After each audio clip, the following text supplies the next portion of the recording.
Now we're going to jump in and take a little bit more of a slant directly into Hyper-V and talk about some of the virtual machine configurations that we have here. Specifically, we're going to talk about some of the Hyper-V settings and some of the networking that goes on here. One of the things that we have that we've built in since 2008 R2 SP1, and that's when we introduced it, was dynamic memory. And this was a common request that we wanted to be able to do those types of things like they do with memory ballooning inside of our virtual machine environments, where we can specify, grow and shrink our memory as we need it for those virtual guests. So yes, we do support it. However, one of the things I want to be very clear on, and VMware will give you the same advice, you want to make sure you plan this out very, very well. Because what happens if you run out of physical RAM for your virtual machines? If you're actually using your virtual machines and there's no more RAM, where do they go? They go to disk to fulfill those needs or requests. Well, what happens? That generally will slow down those virtual machines a lot. So one of these things, when you're doing this virtual machine memory, there's a lot of technologies that we do under the covers, as well as VMware, to make sure that we try to avoid that scenario where you're actually hitting RAM. Because at the end of the day, you only have a finite amount of RAM on your servers that you can leverage and use for those different things. So some of the things that we actually do inside of Windows Server is we actually give you minimum and maximum startup memory. And I'll show you where all these are in the settings in just a few minutes. We do things called smart paging, which I'll talk about in the next time. We can actually do runtime configuration. You can increase the memory without having to restart those systems. So you have the ability to kind of have that, hey, I need to increase this workload, or I can give it a range, and you'll see that here in just a minute. We have smart paging. Smart paging is all about when do I want to use my memory versus my actual hard drive space. And there's going to be times when you've given a virtual machine a certain amount of RAM, and it's not using that amount of RAM, but there might be requests that need to use or leverage that RAM.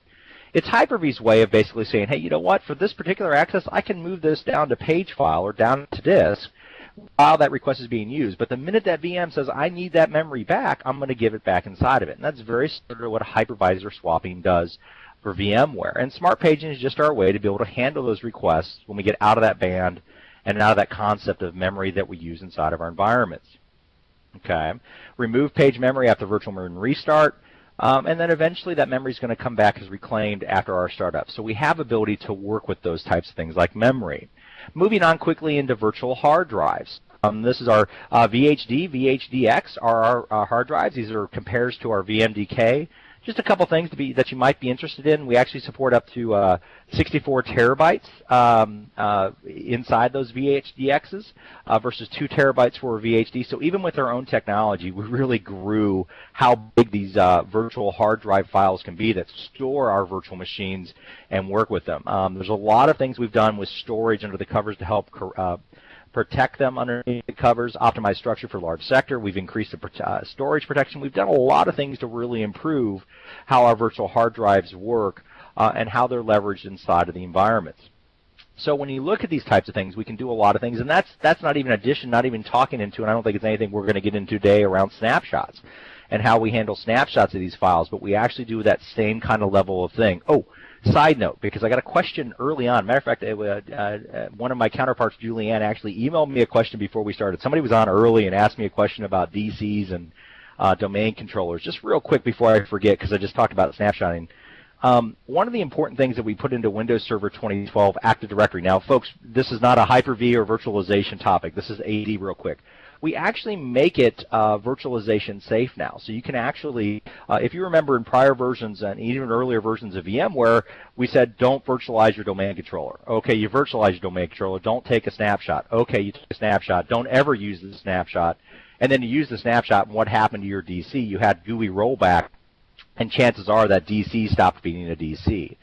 Well, in 2012, Server 2012, we actually introduced a new attribute, basically a hypervisor GUI ID, a virtualization GUI ID in a sense, to control that. And I'll put a link to an article later in the chat when I get when Tommy's up next. But basically, at the end of the day, with our VHD files, we now can handle that snapshot rollback because we actually track the attributes inside of Active Directory.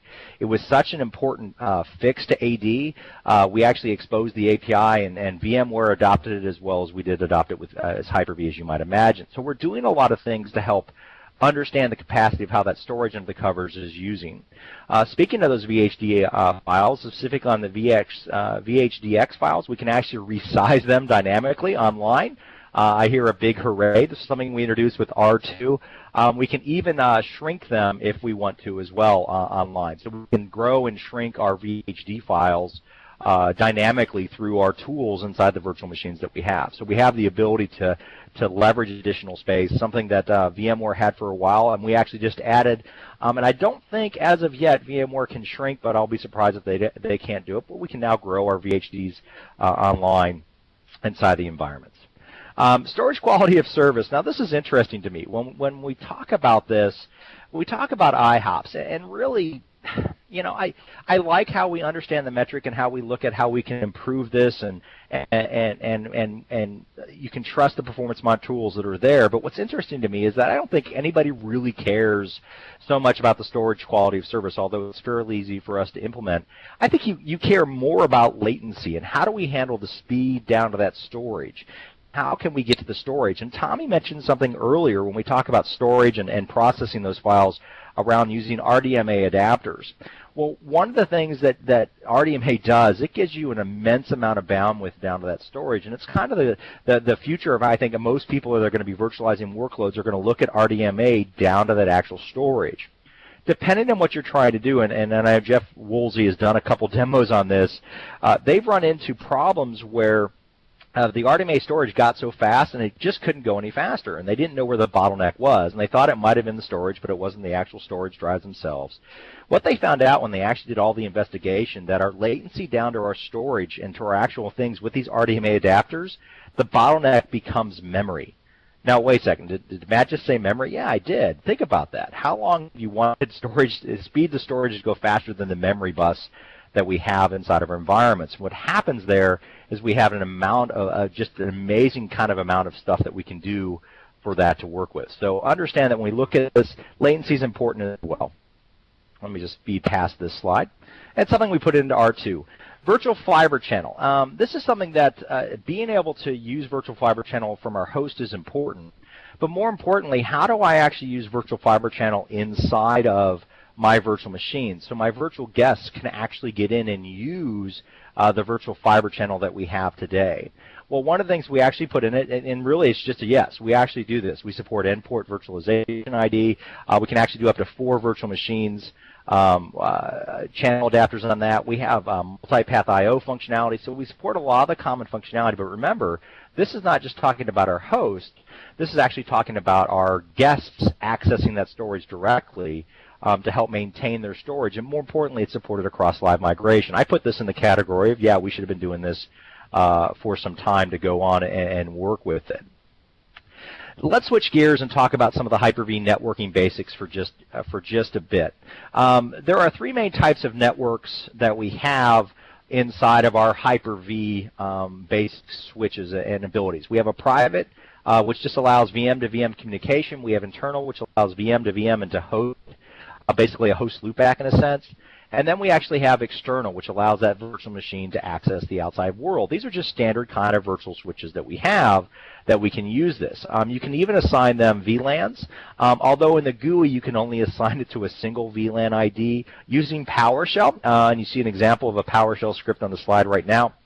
You can actually assign them multiple VLANs for those VNICs. So we do support it. It's just a matter of how you might provision it. So if you've been ignoring PowerShell, we're already in the PowerShell 3.0, and I think 4.0 are on the horizon. And I'm sure 5.0 is being worked on by our good friends Ed Wilson and the scripting guys up at corporate. So learn PowerShell, folks, if you haven't got a chance to do it. It's something that will save you time regardless of whether you're using Hyper-V or VMware. We have a lot of abilities to do some of that basics. But when I look at that, you know, it's not what I would call the standard switch. One of the things that happens underneath the covers is that we have a layer 2 networking switch. And this is where you're going to see some big differences between how we do things compared to VMware. And the actual comparison slide that we'll have in a second will kind of outline that for you. But the Hyper-V extensible switch that we have built into the Hyper-V servers themselves compared to the vStandard switch, or just the vSwitch. It's not the virtual distributed switches that you have in VMware. To do those types of things, that's where VMM, or in your case, vCenter, comes into play as well. So we'll talk a little bit about that later. But understand we're talking about just kind of a standard switch environment. So don't beat me up too bad and say, well, Matt, that doesn't do all these things. Well, this is just what's built into Hyper-V itself. We have those abilities to work with those types of things. But what makes us different here is how we can do the same kind of stuff. If you look at it, we do bind to a physical NIC or a team. We can bypass it if we're using SROV. We can do the same kind of things that VMware does, but we approach it in a very different way. We actually give it the ability to kind of make a lot of settings, and I'll show you where some of these are, is to put DHCP guard protection on that. If you're not familiar with DHCP guard protection, it's designed to help protect against man-in-the-middle types of attacks. If somebody has a rogue DHCP server sitting around, intercept requests, this prevents that. We can do network traffic monitoring. We can use PowerShell and WMI interfaces to do all kinds of things inside the switch. But really how we approach it is best illustrated by kind of how we look at it in this slide here. What happens with our switch, and this is where we get into a big difference, we don't actually, whenever somebody has something new, like maybe Cisco comes out with a new piece of hardware that we want to work with for our actual networking and our physical networking or environment, we don't actually replace kind of a Hyper-V switch for that. We actually just extend it. At a very high level, the analogy that I use when I talk about the extendable switch and the types of things you can do with it is very similar to what we did with printers back in the day. You remember back in the old Windows days, if you had multiple printers from different manufacturers, you had the DLL nightmare, and each would bring their own spooler to play. They'd bring their own tools to play, and Windows kind of, when you had all those multiple spoolers for different kind of printers, just would choke. It wouldn't work really well. Eventually, Windows became mature enough, we basically said, hey, look, we got your spooler here. You just plug in and extend whatever your printer does, but right to the certain API set we're going to give you, and it allows us to print to that types of things. Well, imagine the same